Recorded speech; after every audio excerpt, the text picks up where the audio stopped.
देखिए, मैंने student community ने मुझसे मुल्क भर से मुझसे कांटेक्ट किया और उन्होंने ये इस बात का मुतालबा किया कि सर हमारे JEE और नीट के एग्ज़ाम्स को पोस्टपोन करवाइए।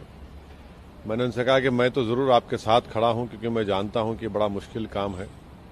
इतने दूर दूर से लड़के लड़कियां आकर एग्ज़ाम लिखेंगे और अभी भी कोविड बड़ी तेज़ी से चल रहा है, कोविड ख़त्म नहीं हुआ है।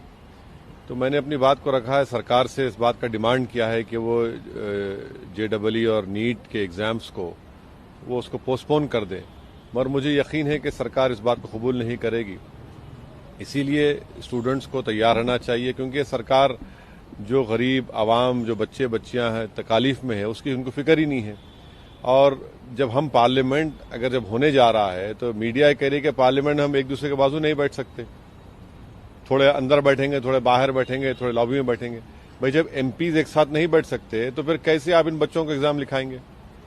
जब हमारे प्लेन में हम जाते हैं तो आप सबको कह रहे हैं कि भाई मास्क पहने रहिए, वाइजर लगाइए। नॉर्मल लाइफ तो रेस्टोर नहीं हुई ना, इसलिए कि कोविड चल रहा है। तो हम कैसे उम्मीद करेंगे कि ये लड़के इतने दूर दूर से गांव से शहर को आएंगे और फिर इतना स्ट्रेस में है सब लोग। तो मुझे यकीन तो नहीं है कि सरकार इसको कबूल करेगी और पोस्टपोन करेगी, मगर फिर भी मैं डिमांड कर रहा हूं खास तौर से प्राइम मिनिस्टर से, उनकी सरकार से, कि वो इस एग्जाम को पोस्टपोन करें। मगर मैं साथ ही साथ यही बताना चाह रहा हूं स्टूडेंट कम्युनिटी को कि वो तैयार रहें एग्जाम्स के लिए, क्योंकि ये सरकार आपकी तकालीफ को सुनने वाली नहीं है। सर, कई छोटे छोटे एग्जाम कराने शुरू किए हैं। सरकार भी ये कह रही है कि चूंकि अनलॉकिंग की प्रक्रिया चल रही है और धीरे धीरे हर चीज रिस्टोर करना होगा, इसीलिए हमें ये भी आप ये बताइए कि क्या दिल्ली शहर में जहां पर आज हमें क्या मेट्रो चल रहा है, कई अर्बन एरियाज में क्या वहां पर RTC की बसेस चल रही हैं? कैसे लड़के जाके एग्जाम लिखेंगे? भाई आप ट्रांसपोर्टेशन क्यों नहीं कर रहे फिर आप, अगर जब सब नॉर्मल सी हो चुकी है? तो ये तो समझने की जरूरत है ना कि जो एग्जाम लिखने वाले जो ज्यादातर लोग हैं वो गरीब परिवार से आते हैं और उनके लिए तो बड़ा मुश्किल काम होगा। भाई आज इनकी आप बहुत बड़ा रिस्क ले रहे हैं और एक मेंटल उन पर स्ट्रेस होगा, फिर उनको कई जगह पर उनको रात में सफर करना पड़ता, कहां पर ठहरेंगे, क्या खाएंगे वो लोग? तो ये चीजें सरकार को सोचना चाहिए। भाई नॉर्मल से अगर आप रेस्टोर करना चाह रहे हैं तो उसके कई तरीके हैं, मगर ये तरीका नहीं है कि आप अपने बच्चों को भिजा दें। क्या पूरी तरह से लॉकडाउन खत्म हो चुका है? आज भी लॉकडाउन के रेस्ट्रिक्शंस हैं, आज भी सब चीजें हैं।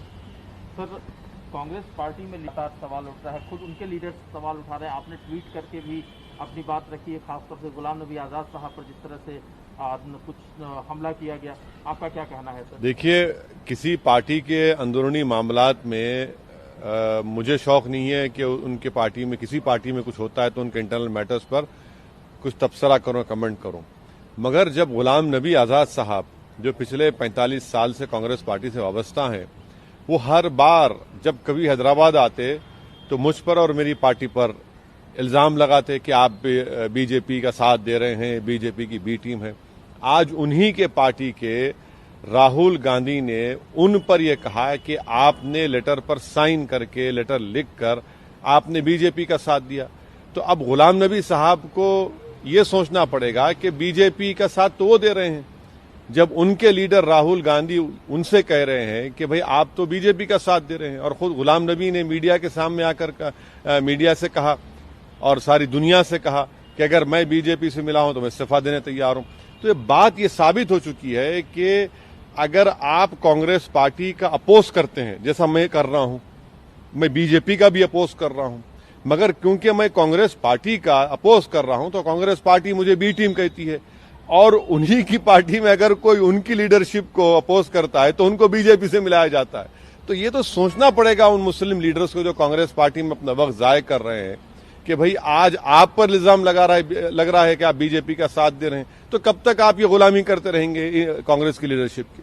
लेकिन सर, एक विकल्प भी तो होना चाहिए ना। जो मुस्लिम लीडर्स की आप बात कर रहे हैं उनके लिए एक राजनीतिक विकल्प। देखिए, विकल्प उस वक्त निकलेगा जब आप ये गुलामी की जंजीरों को तोड़ेंगे। विकल्प उस वक्त निकलेगा जब आप अपने मुकद्दर के फैसले खुद करेंगे।